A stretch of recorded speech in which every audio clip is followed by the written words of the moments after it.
Hello, my friends. Welcome back to another episode of Monday Moments, where I share tips, tricks, and helpful hints.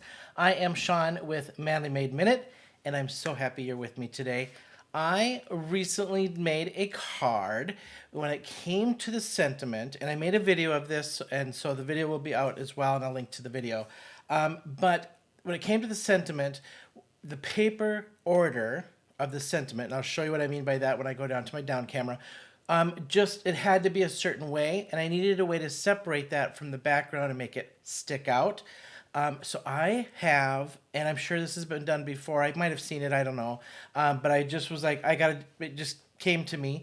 So I'm going to share a tip with you on just taking your die cuts, giving it just a little bit of bling around the edges, and making it pop, and giving you something a little extra to do for your die cuts and your sentiments, or maybe even just your like flag cuts and those types of things that your sentiment's going to go on. So I am going to show you what I'm talking about. Before I do that, don't forget to hit that like and subscribe button. Would love to have you follow me here on YouTube, as well as Manly Made Minute on Instagram, where I post a ton of card hops and other inspiration, and just follow along my journey here on YouTube. All right, let me show you this card and show you my little quick tip here. All right, this is the card that I recently made, and I just, in my hat, it's got a gold background, red. I did a faux embossing technique, and I did a video of this in my Okay, I Will Try That series, so go ahead and check that out. This was inspired by Gina K, but I had to have a red and white, because I was trying to keep that red candy cane kind of feel, and the red background would have been too matchy-matchy, so I had to separate that. Well, then it was too plain Jane. I embossed the joy, but I decided just to emboss the edge of the white to give it the matchy-matchy to the gold. And it worked out so cool. I'm just going to zoom in just really lightly on this so you can kind of see what I'm talking about. Super easy to do. You can do this as like nice and clean as I did. You can do this as chunky as you want.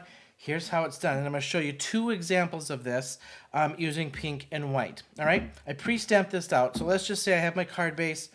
This is going to be my matte layer to my sentiment, right? But this white is just too plain Jane, and you can do this on any color.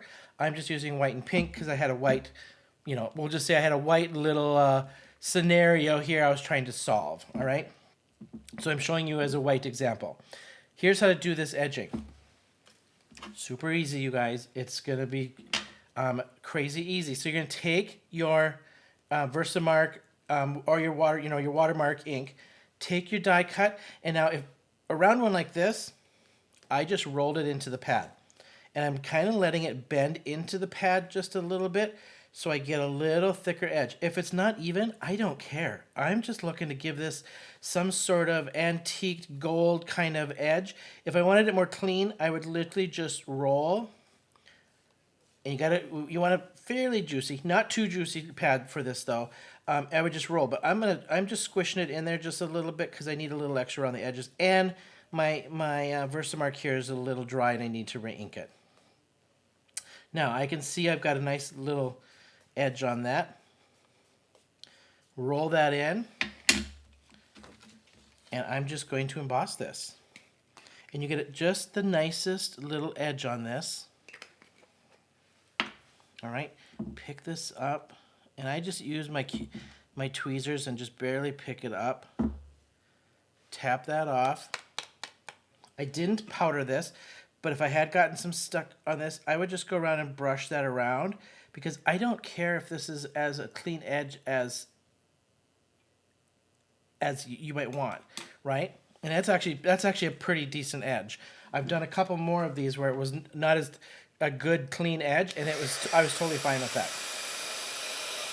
Heat your gun up really good, because if you got a good hot gun and you put it on there right away, it does a nice melt, and it'll melt nice and even for you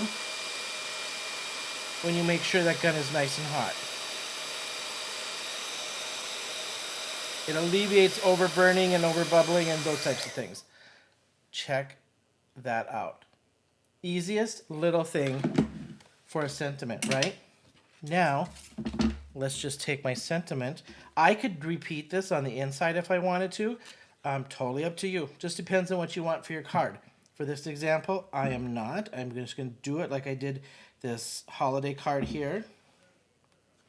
And then you have a sentiment. Now, what does this look like with the white and pink? So I've got opposites here to show you. You can do it even if it's not a white background that you're having a trouble with white being white as the background. And it just works, right? The simplest little tip for you on making this work.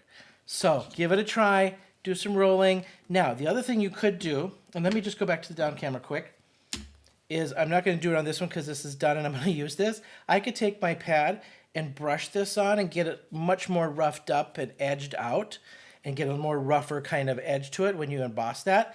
So you don't have to roll it. You can just edge this out as if you're ink blending. Do it as if you're kind of just adding a little ink blend on there, and you'll get the same kind of effect. You could actually ink blend. Take a pad, a little brush, and ink blend it on, and then emboss it. Even more rougher kind of edge. Very like gilded kind of edging and stuff on it. So hopefully I gave you a little tip. I think this is perfect timing with Christmas in July.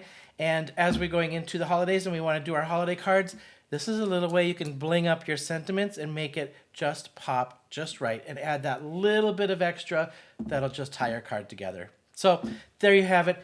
Thank you everyone so much for hanging with me on another Monday Moment. And until next time, I'll see you then.